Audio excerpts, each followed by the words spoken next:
좌우 앞뒤에 계신 분들과 함께 인사하겠습니다. 우리 복 받으세요는 많이 했으니까 우리 축복하는 인사했으면 좋겠습니다. 주 안에서 사랑하고 축복합니다.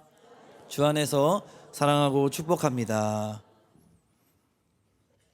오늘 본문은 이제 나오미의 이 가문이 굉장히 어려움을 맞이하고 그 어려움을 또 극복하고 이겨내기 위한 그 다음에 어떤 발걸음 또 한 단계에 있는 그 상황들에 대한 내용입니다. 그래서 이 나오미가 무너진 가정을 다시 세워 일으키기 위해서 하나님 앞에 또 뜻을 구하고 또 기도하는 내용이기도 합니다. 그녀는 어떻게 이렇게 결단을 또 내릴 수 있었을까요? 그것은 바로 하나님의 섭리와 뜻이 분명히 있기 때문에 그는 이렇게 확고하게 결단을 할 수가 있었던 것입니다. 바로 하나님께서 이 보아스를 통해서 무너진 그녀의 가정을 회복시키시려 하신다는 것을 그는 깨달았고 또 그는 확신했기 때문입니다. 그래서 나오미는 그 기회를 붙잡고자 했고 또 룻은 그 시어머니의 계획에 함께 동참하고 또 순종하며 나아갑니다. 그렇다면 오늘의 본문을 통하여서 과연 이 시어머니와 또 룻이 이 하나님의 뜻을 이루어내기 위하여 어떤 삶을 살고 있는지 본문 말씀을 또 한번 살펴보면서 은혜를 나누고자 합니다. 첫 번째는 1절에서 6절의 이 내용을 같이 보면 하나님의 뜻에 어떻게 했냐면 절대 순종했습니다. 나오미는 보아스를 통해 뭔가 큰 일을 이루시려는 그 하나님의 섭리를 느꼈습니다. 그 뜻을 알게 된 거죠. 그래서 몰락한 가정을 회복하는 길은 바로 하나님만이 하실 수 있다. 하나님께서 그 길을 열어주실 것이다라는 그 기대를 걸었던 것이죠. 룻 또한 보아스의 은혜를 입어 이제 추수가 끝날 때까지 이삭을 주어 생계를 이어갔습니다. 그러나 언제까지 그 일들을 계속할 수 없는 노릇이죠. 땅 한 평 얻을 자손이 없는 이 불쌍한 나오미 또 시어머니 그리고 룻의 장래는 암담했던 것입니다. 그런데 이러한 상황에서 이 시어머니 나오미는 자신이야 늙었으니 소망이 없지만 이 룻을 본 거죠. 며느리인 룻은 아직 젊고 또 장래에 좋은 남자와 재혼을 하면 모든 장래도 또 보장되는 일이 아니겠는가라는 생각을 또 했을 것입니다. 그래서 가장 가까운 이 친척인 보아스를 통해 가문을 다시 일으킬 계획을 세우고 실행에 옮기게 됩니다. 그러나 이것은 나오미가 아까도 처음에 서두에 말씀드렸듯이 분명한 하나님의 섭리 또 하나님의 뜻을 확고히 했기 때문에 이 일들이 가능했고 또 시작이 되었다는 것입니다. 그래서 이제 그 일들이 시작되는데요. 본문 3절 4절에 보면 그런즉 너는 목욕하고 기름을 바르고 의복을 입고 타작마당에 내려가서 그 사람이 먹고 마시기를 다하기까지는 그에게 보이지 말고 그가 누울 때에 너는 그가 눕는 곳을 알았다가 들어가서 그의 발치이불을 들고 거기 누우라. 그가 내 할 일을 내게 알게 하리라 하니. 나오미는 먼저 룻에게 준비를 시키시죠. 어떤 준비입니까? 아름답게 단장하라고 권면해요. 왜 그렇습니까? 먼저 이 보아스의 품에 들어가기 위해서는 보아스의 눈에 먼저 아름답게 보여야 하기 때문이죠. 그런데 여기서 중요한 건 보아스의 자세입니다. 본문 5절 6절 말씀을 함께 읽겠습니다. 5절 6절 시작. 룻이 시어머니에게 이르되 어머니의 말씀대로 내가 다 행하리이다 하니라. 그가 타작마당으로 내려가서 시어머니의 명령대로 다 하니라. 아멘. 이 나오미의 룻의 자세가 굉장히 우리가 볼 때 아주 충격적이죠. 그런데 나오미는 오늘 밤 타작을 마치고 보아스가 잠을 잘 때 그 눕는 곳을 알았다가 그 발치 이불을 들고 거기에 누우라 라고 그냥 권면합니다. 거의 명령조였겠죠. 그런데 이렇게 눕는다라는 것은 어떻게 보면 여인으로서 자신의 어떤 모든 것을 드리는 어떤 겸손한 그 표현이 될 것이라고 생각이 됩니다. 그런데 얼마나 이 일이 여인에게 있어서 생각해 볼 때 행하기 쉽지 않은 일이겠습니까? 까딱하다가는 자칫 망신을 당할 수 있는 그런 위험한 일이죠. 그러나 나오미는 확신을 가지고 권면한 것입니다. 왜요? 그것이 누구의 뜻이기 때문에? 하나님의 뜻이기에.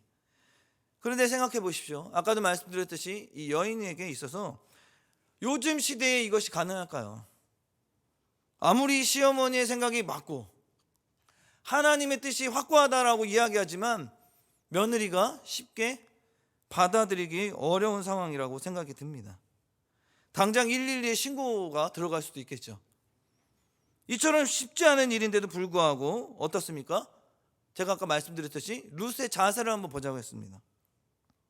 룻은 시어머니의 권고대로 어떻게 합니까? 즉각적으로 순종합니다. 아니, 어머니 말이 돼요? 아니, 갑자기 외간 남자에게 가서 누우라뇨? 가려면 어머니 나가세요. 생각 좀 해볼게요.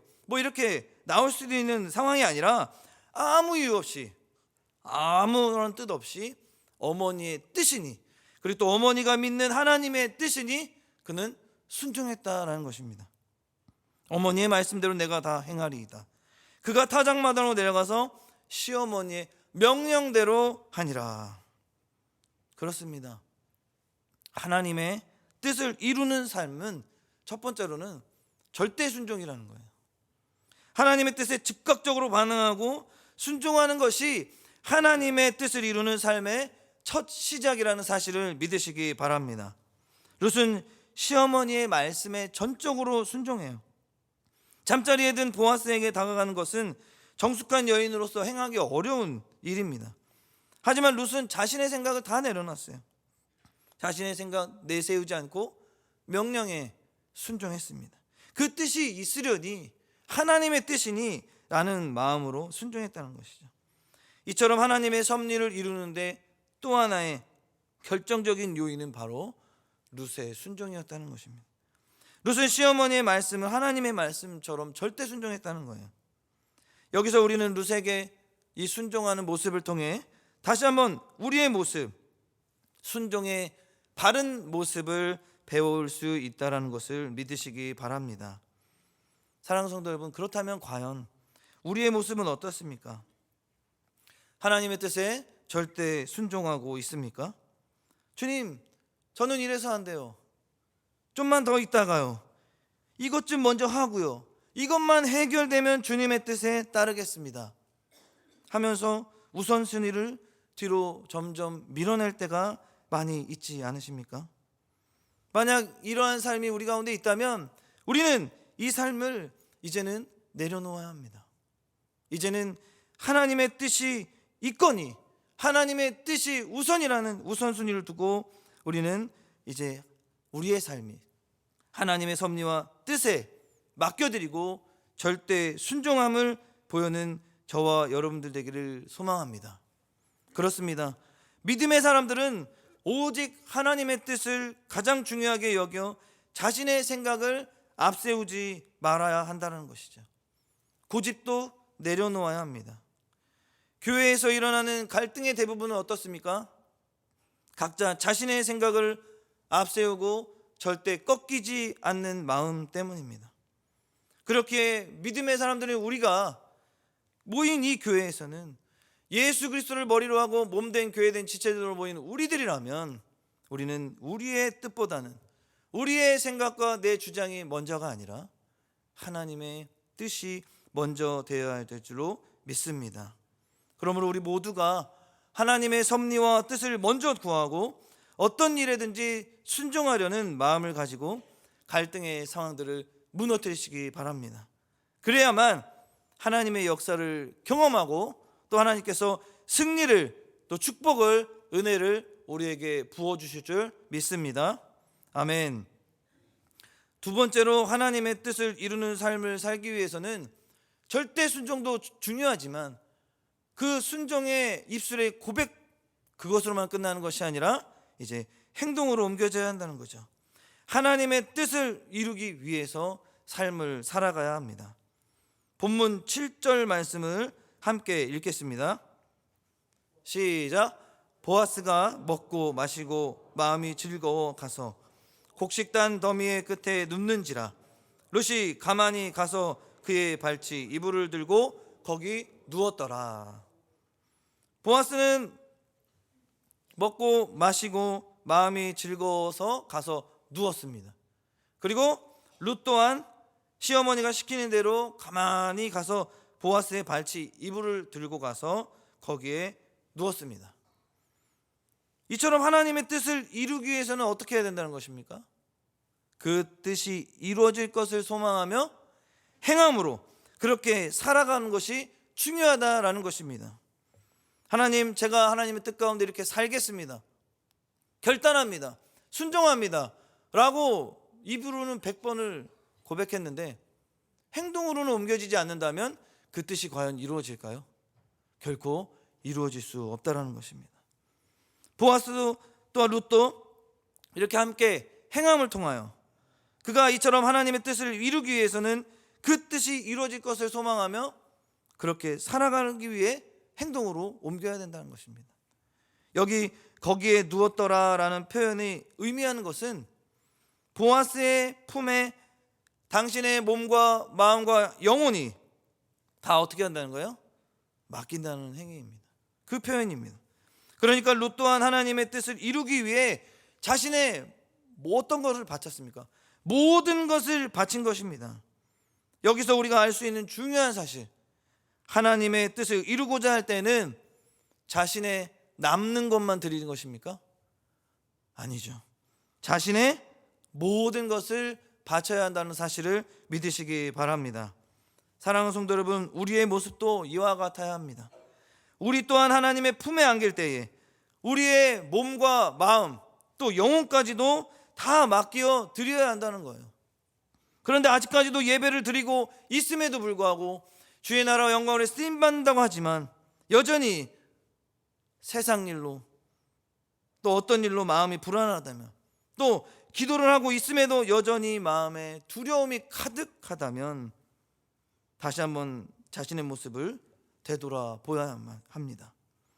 과연 나는 주님께 내 자신을 다 맡기고 있는지, 마음을 맡기고 있는지, 내 전부를 드리고 있는지를 한번 살펴봐야 한다는 것이죠. 오늘 주일 예배 가운데 나온 여러분, 주님 앞에 예배하며 나아갈 때 우리는 이미 내 전부를 드려서 주님의 품에 눕는 시간인 줄 믿으시기 바랍니다. 특히 주일 예배는 주님의 품 안에 안기는 시간입니다. 내 전부를 드리는 것이죠. 내 마음과 정성을 다 드려서 주님 앞에 헌신하는 것입니다. 그런데 부랴부랴 허겁지겁 이미 예배 시작 후 준비되지 않은 마음, 맡기지 않는 마음에서는 찬송 소리는 아름답게 들리지 않을 것이고 또 설교는 더욱이 하나님의 말씀으로 들리지, 또 은혜의 말씀으로 들리지 않을 것입니다.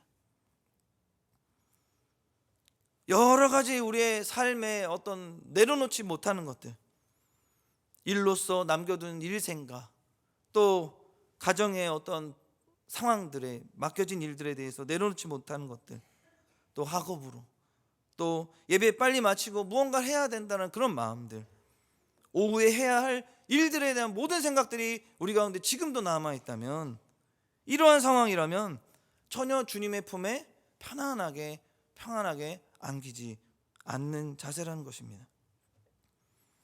아무쪼록 사랑하는 성도 여러분, 우리가 진정으로 주님을 사랑한다면 내 모든 것을 맡기고 거기에 누워 있음으로 하나님의 뜻을 이루어 나가는 삶에 더 가까워지기를 주님의 이름으로 간절히 소망합니다.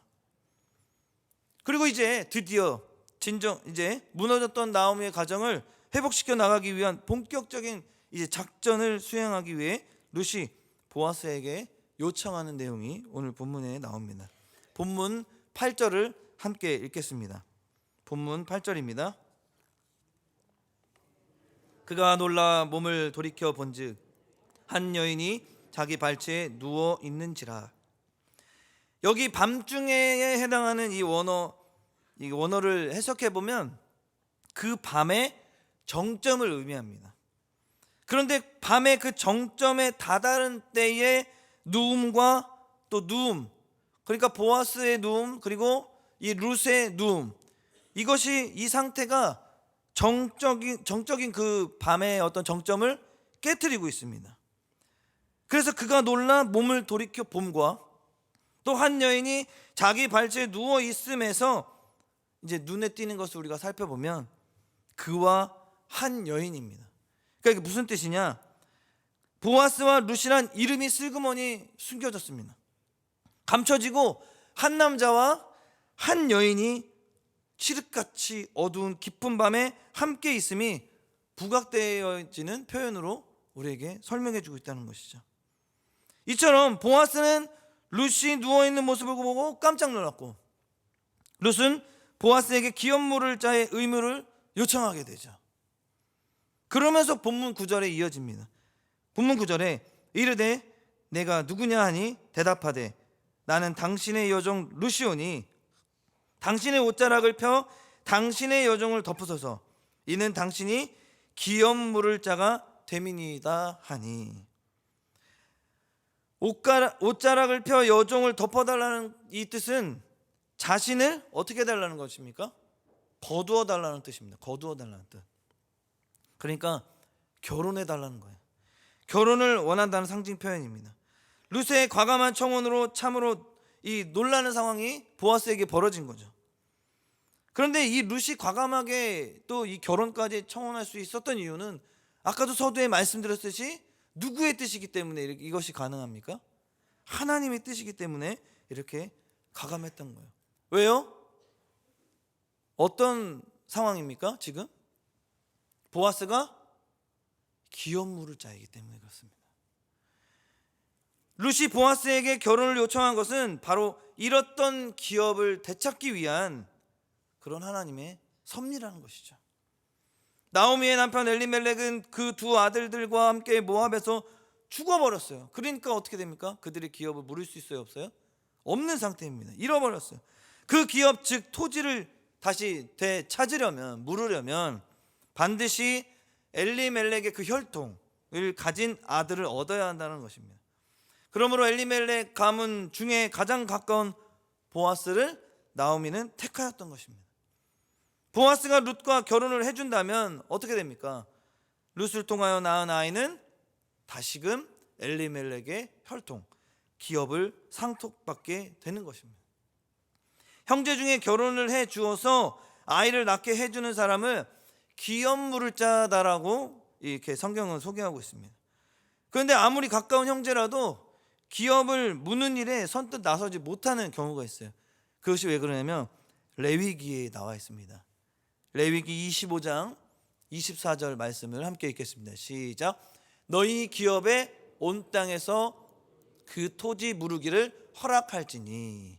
아멘. 그렇습니다. 아내를 얻고 또 자식을 얻는 일뿐만 아니라 뭐까지 해야 돼요? 바로 자신에게 있는 토지를 죽은 자의 후사를 위하여 나누어 주어야 하기 때문입니다. 즉 기업 물을 자는 자신의 토지까지도 나누어 줘야 한다는 그런 뜻입니다. 그러다 보니까 기업 물을 자가 나타난다는 것은 좀처럼 보기 드문 또 쉽지 않은 일이라는 거죠. 그러므로 기업 물을 자가 나타났다라는 것은 참으로 기쁜 소식, 복된 소식이라는 것입니다. 이제 기업이 있으면 남의 밭에서 일 안 해도 되잖아요. 이삭을 줍지 않아도 농사를 짓고 안정된 안식의 생활을 할 수 있다라는 것입니다. 이스라엘의 이 기업 무르기의 이 말씀을 통해서 신약의 진리로 재해석하면 이렇습니다. 이스라엘의 기업 무르기의 본질은 바로 잃었던 땅을 회복하는 것입니다. 인간의 진정한 땅은 하나님 나라의 땅입니다. 인간은 하나님의 에덴 동산의 땅을 죄와 사망으로 잃어버렸죠. 영원한 기업을 잃었습니다. 그러므로 안식을 잃고 지옥으로 가야 합니다. 안식의 땅을 그래서 되찾아야 한다는 거죠. 그러나 우리 스스로의 힘으로 가능할까요? 불가능한 일입니다. 누군가 이 기업 무르기를 해줘야 한다는 거죠. 그가 누구입니까? 바로 우리 구주 예수 그리스도입니다.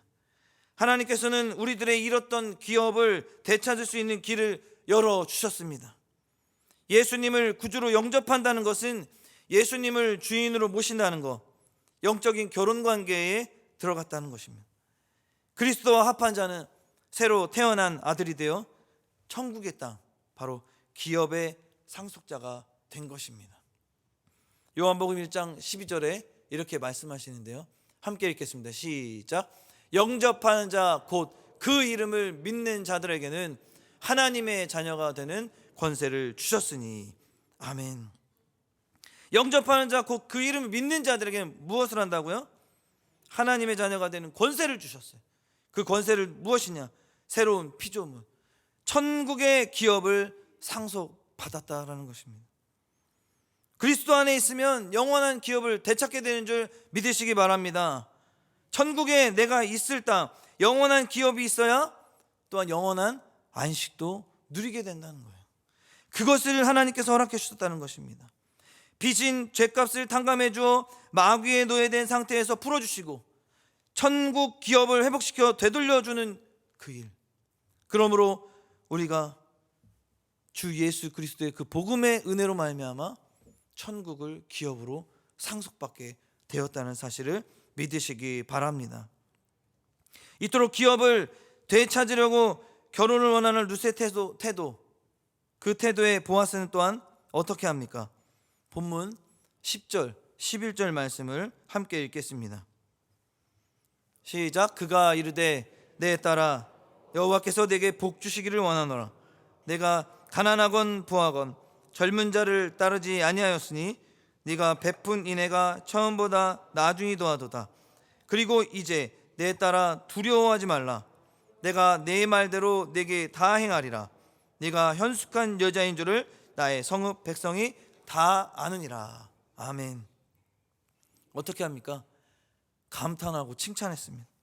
그리고 육신의 정욕을 쫓아 젊은 남자와 결혼하려 하지 않고 기업을 쫓아 적지 않은 나이인 보아스에게 청혼을 한 룻에게 보아스는 사랑으로 보답을 합니다. 그렇습니다. 룻의 가문을 세우기 위해 이 헌신한 것이죠. 세상의 정욕과 욕심을 따르는 태도가 아니라 더 이 사적인 이익과 안일함을 쫓는 삶에는 하나님의 나라가 역사가 나타나지 않을 거다라는 것을 알기 때문에 이는 눈앞의 이익을 쫓은 것이 아니라 하나님이 원치 않으시는 길로 간 것이 아니라 바로 하나님이 원하시는 그 뜻을 보면서 그는 헌신했다는 것이죠. 본인이 희생을 한 것입니다.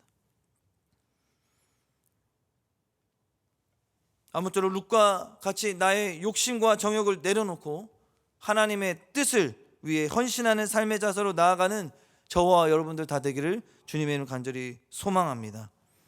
마지막으로 하나님의 뜻을 이루는 삶을 살기 위해서는 다른 사람의 권리도 존중해야 합니다. 마지막 본문 12절에서 13절 말씀을 함께 읽겠습니다. 참으로 나는 기업을 물을 자이나 기업 물을 자로서 나보다 더 가까운 사람이 있으니 이 밤에 여기서 머무르라. 아침에 그가 기업 물을 자의 책임을 내게 이행하려 하면 좋으니 그가 그 기업 물을 자의 책임을 행할 것이니라.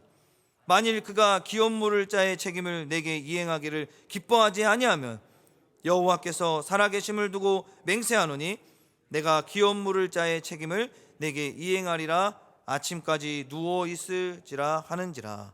아멘.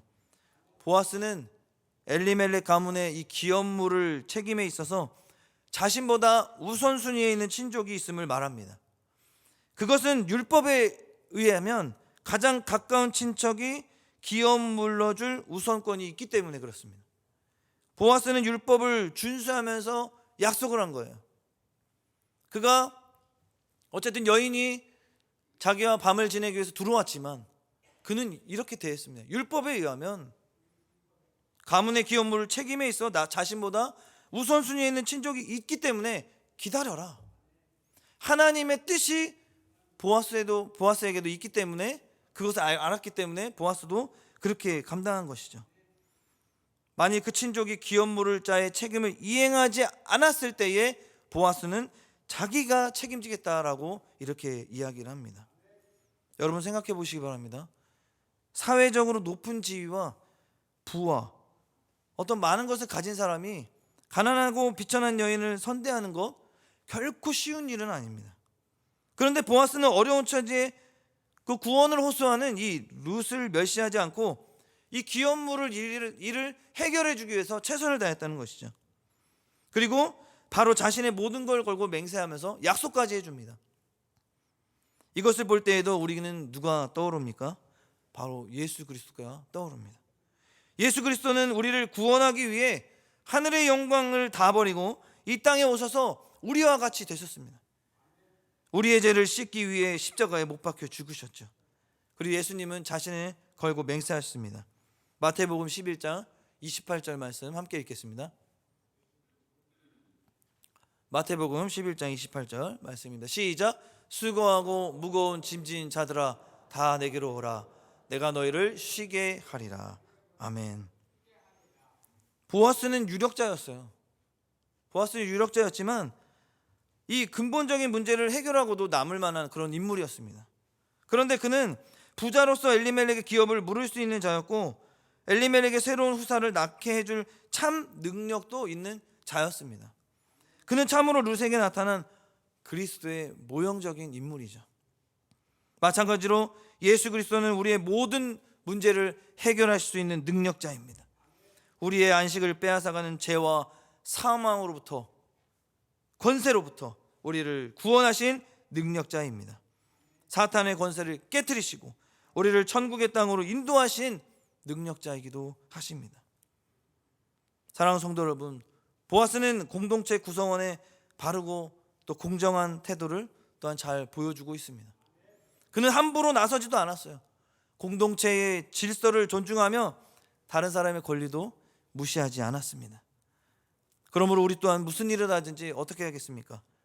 우리는 감정에 치우쳐야겠습니까? 섣불리 사람과의 관계에서 행동해야겠습니까? 아니죠. 하나님의 말씀과 양심에 따라 적극적으로 행동해야 합니다. 다른 사람을 배려하고 또한 인정하는 성숙한 태도도 우리는 가져야 할 것입니다. 그러므로 우리는 그러한 갈등과 또 분쟁이 아니라 또 하나님 안에서의 화평을 이루어 나가는 삶이 되기를 주님의 이름으로 간절히 소망합니다. 말씀을 맺겠습니다. 나오미는 하나님의 섭리와 뜻을 깨닫고 주어진 기회에 가감한 결단을 내리죠.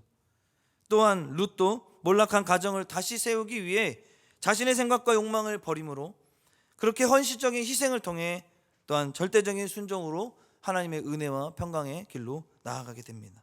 그 결과 룻의 헌신적인 순종이 하나님의 섭리가 이루어지는 과정에서 빛을 발하고 보아스를 통하여 나오미의 가정이 다시 회복되는 은혜와 축복을 받게 되었습니다. 그렇다면 오늘 말씀을 통해서 우리에게 허락하신 하나님의 뜻은 과연 무엇이겠습니까? 우리에게도 허락하신 하나님의 뜻은 바로 영혼 구원하는 일인 줄 믿으시기 바랍니다. 나오미가 가정이 무너져서 그 잃어버린 가정, 그 기업 물을 자를 통해서 가정이 회복될 것처럼 우리 이 시대 가운데도 잃어버린 영혼들, 또 죽어가고 있는 영혼들 다시 회복시키는 일은 우리가 복음 전하여 그들이 예수 그리스도의 은혜를 다시 받고 구원의 선물을 받음으로 다시금 죄와 사망의 길에서 생명의 길로 인도함 받는 것이 하나님의 뜻인 줄 믿으시기 바랍니다.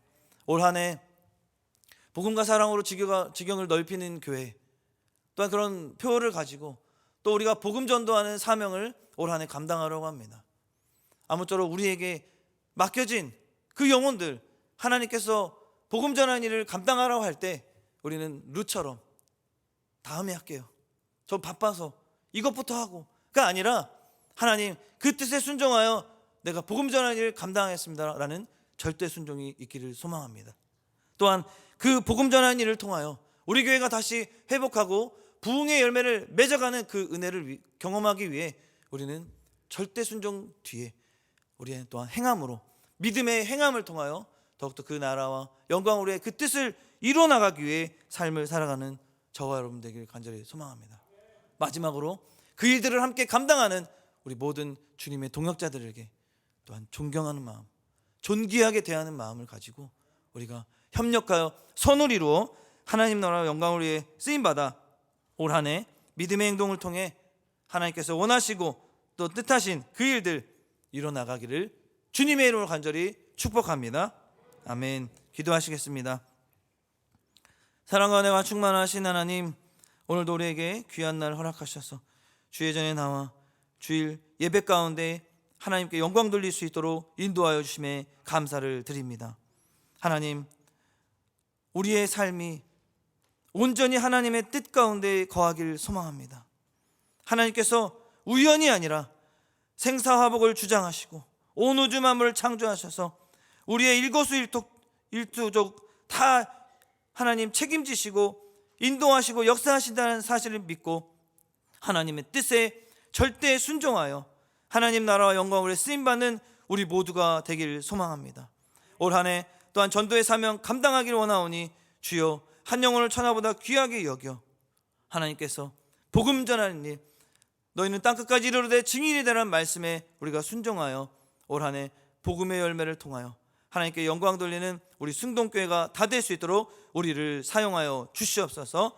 한 주간의 삶도 주님께 맡겨드리며 감사드리며 예수님의 이름으로 기도합니다. 아멘.